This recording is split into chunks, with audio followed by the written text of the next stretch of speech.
So the complex cube roots of unity can be recognized as omega and omega square. Now question number 1, exercise 2.2.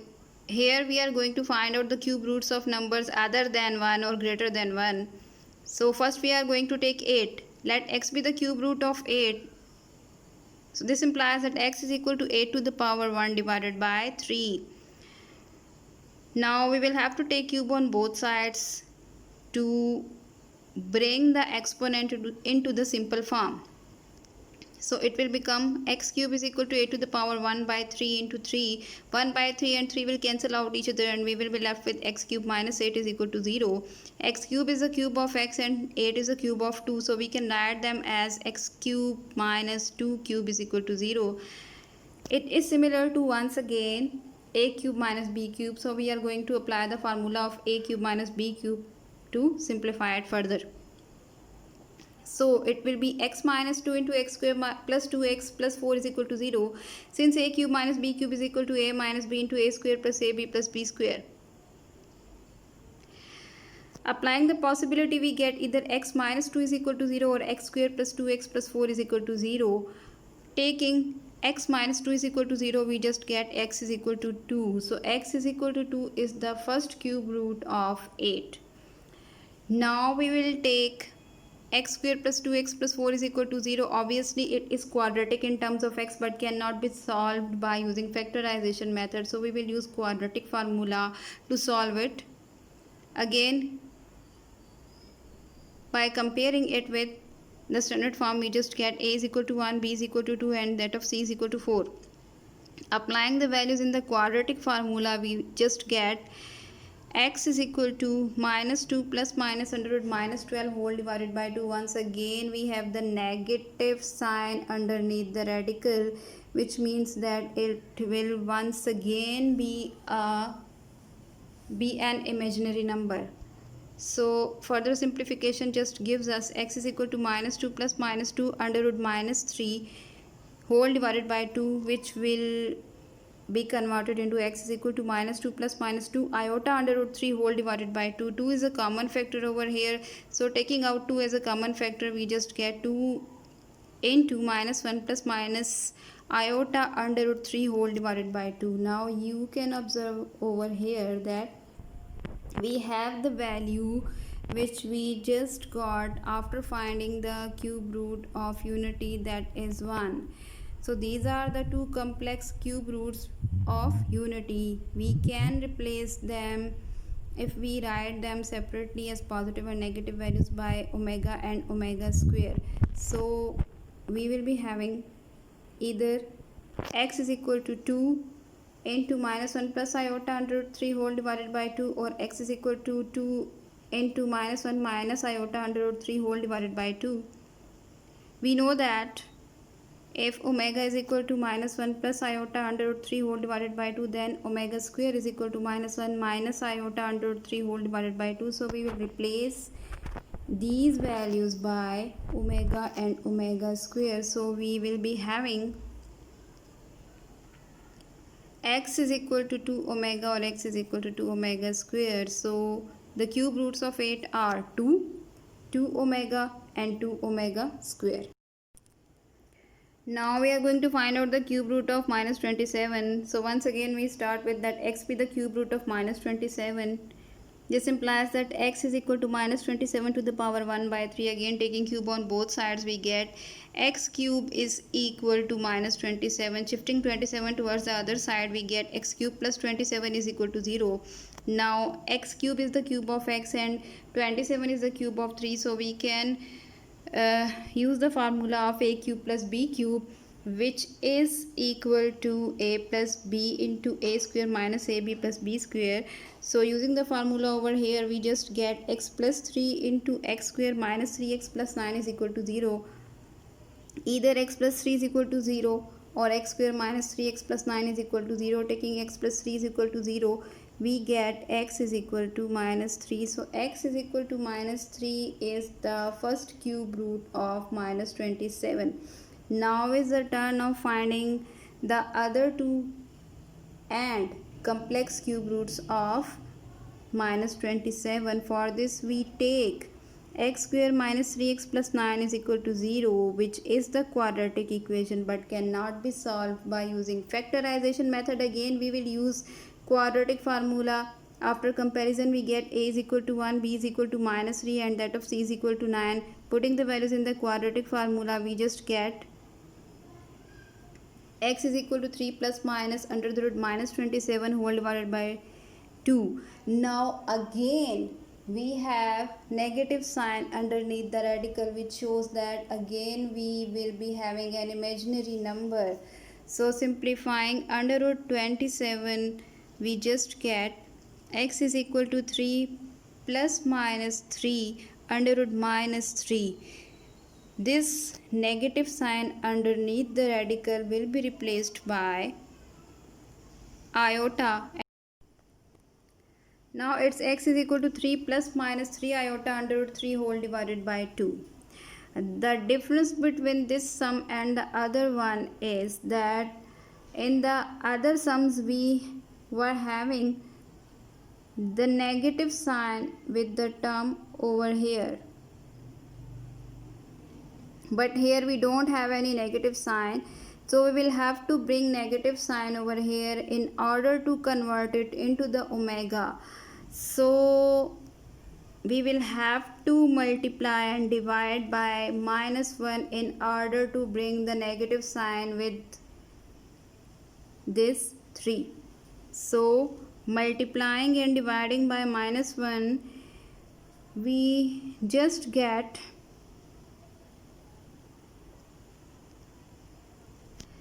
minus 3 into minus 1 plus minus iota under root 3 whole divided by 2. Now why we have multiplied and divided by minus 1? Since omega is equal to minus 1 plus iota under root 3 whole divided by 2 and we are going to find out the cube root in terms of omega. So we must have the negative sign with the term over here. So to bring the negative sign with 3 we are going to multiply and divide by minus 1. This minus 1 in the numerator will be multiplied to the terms inside the bracket and it will be minus 3 plus minus 3 iota under root 3, and taking minus 3 as common factor we will be having minus 1 plus minus iota under root 3 whole divided by 2. Now the negative sign in the numerator is being multiplied to the terms inside the bracket and we are having the negative sign in the numerator, and the negative sign in the denominator is just with the bracket, and since we are getting 3 out as a common factor so it will be minus 3 into minus 1 plus minus iota under root 3 whole divided by 2. Now either x is equal to minus 3 into minus 1 plus iota under root 3 whole divided by 2 or x is equal to minus 3 into minus 1 minus iota under root 3 whole divided by 2. Now since we know that these are the two values of omega and omega square, we can replace them by omega and omega square now. So replacing them by omega and omega square we get that x is equal to minus 3 omega or x is equal to minus 3 omega square. So the cube roots of minus 27 are minus 3 omega and minus 3 omega square. Students, you will have to keep it in your mind that if the term is the negative one, its cube root will also contain the negative sign. Since we didn't have the negative sign with 3, so first we multiplied and divided by minus 1 in order to get the negative sign. Then the minus 1 in the numerator was just shifted to inside the bracket and was multiplied to the terms inside the bracket, and the negative sign in the denominator was just written with this minus 3, which shows that the cube root of a negative value is also a negative value. As we have already discussed that if one of the complex cube root of unity is taken as omega, the other one will be taken as omega square. So next content of today's lecture is the properties of cube roots of unity, out of which the first one is to prove this fact, that is, if one cube root of unity is omega, the other one is omega square. Property number 1 is that prove that each of the complex cube roots of unity is square of the other. For this we take the complex cube root of unity are minus 1 plus iota under root 3 whole divided by 2 and minus 1 minus iota under root 3 whole divided by 2. If we take the square of the first one, that is this one, we will be having minus 1 plus iota under root 3 whole divided by 2 whole square. Since I have already told you, if we have the opposite signs with the terms inside the bracket enclosed in whole square, then we apply the formula of a minus b whole square. So we just applied the formula of a minus b whole square and we got 1 square minus 2 into 1 into under root 3 plus iota under root 3 whole square whole divided by 4. Similarly, we will take the square of this one as well. Here it's minus 1 minus iota under root 3 whole divided by 2 whole square. Since in the numerator we have both the terms with the same sign enclosed in the whole square, so we are going to use the formula of a plus b whole square in order to expand it. So it will be 1 square plus 2 into 1 into under root 3 plus iota under root 3 whole square whole divided by 4. This side will become 1 minus 2 iota under root 3 plus iota square under root 3 whole square divided by 4. And on this side we will be having 1 square plus 2 iota under root 3 plus iota square under root 3 whole square. Now since here we have iota square and we know that the value of iota square is minus 1, so it will become 1 minus 2 iota under root 3 plus minus 1 3 whole divided by 4, whereas here we have 1 plus 2 iota under root 3 plus minus 1 into 3 whole divided by 4. After adding and subtracting the values, we just get minus 2 iota under root 3 whole divided by 4 over here, and minus 2 plus 2 iota under root 3 whole divided by 4 over here. 2 is the common factor of these two terms, so taking out 2 as a common factor, we are left with minus 1 minus iota under root 3 whole divided by 4 over here. And similarly 2 into minus 1 plus iota under root 3 whole divided by 4. I have not taken the negative sign common in both of them. Why? Because since I am going to find the values in terms of omega and omega square, and we know that omega and omega square contain negative sign with 1, so we are not going to take minus sign as common. So further simplification gives us minus 1 minus iota under root 3 whole divided by 2 and minus 1 plus iota under root 3 whole divided by 2. We found the square of this term over here and we got the answer as this term whose square was taken over here. So both of them are the squares of each other. If we take its square, it will be this one, and if we take its square, it will be this one. So any one of them can be taken as omega and the other one will become omega square. So each of the complex cube roots of unity is square of the other. So if we take omega as the positive one, then the negative one will be taken as omega square, and if we take the negative one as omega, the positive one will be taken as omega square. Now we are going to prove that the product of 3 cube roots of unity is equal to 1. For this we know that the 3 cube roots of unity are 1 and the other two are the complex numbers that are minus 1 plus iota under root 3 whole divided by 2 and minus 1 minus iota under root 3 whole divided by 2. We can also take them as equal to omega and omega square, so their product will be 1 and the two complex cube roots are written within the brackets to multiply them. Over here we have written 1 omega and omega square in place of these 1. these two complex cube roots of unity, we have written omega and omega square. We are going to multiply these two terms inside the bracket. We can apply the formula of a plus b into a minus b is equal to a square minus b square. So we have used the formula minus 1 square minus iota under root 3 whole divided by 4. The square of minus 1 is 1 minus 3 whole divided by 4. It is 1 minus plus 3. 4 divided by 4 is equal to 1. Here we have minus 1 bracket whole squares.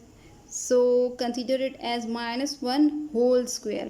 So 4 divided by 4 is equal to 1. So the product of cube root of unity is equal to 1, or we can say 1 into omega square is equal to omega cube is equal to 1.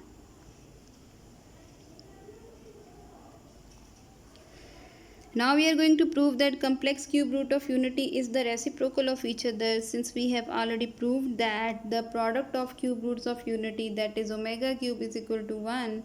So we will start it as we know that omega cube is equal to 1.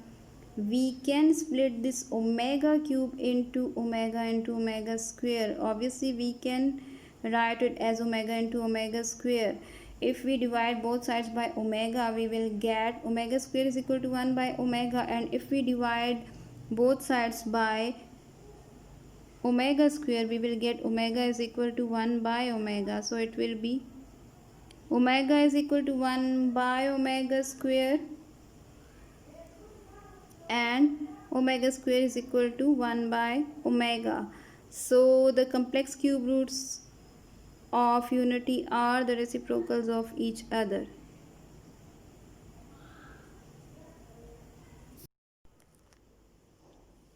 Now the last property of the cube roots of unity is that the sum of all cube roots of unity is 0. We know that the cube roots of unity are 1, omega and omega square. So we have to prove that 1 plus omega square is equal to 0. For this, if we take minus 1 plus iota under root 3 whole divided by 2 as equal to omega, then definitely its conjugate will be equal to omega square. So adding them all, we get 2 minus 1 plus iota under root 3 minus 1 minus iota under root 3 whole divided by 2.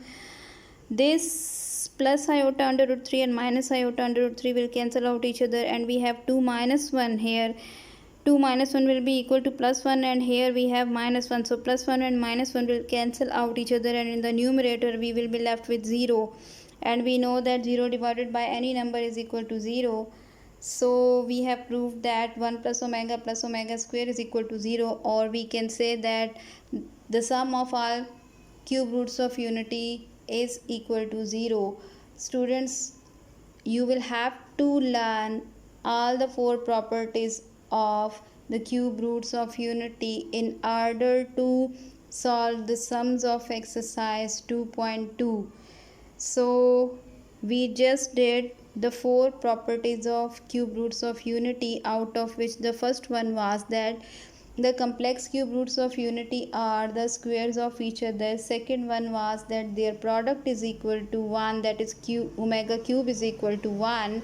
Third one was the complex cube roots of unity are the reciprocals of each other, that is omega is equal to 1 by omega square and omega square is equal to 1 by omega. And the last one was 1 plus omega square is equal to 0.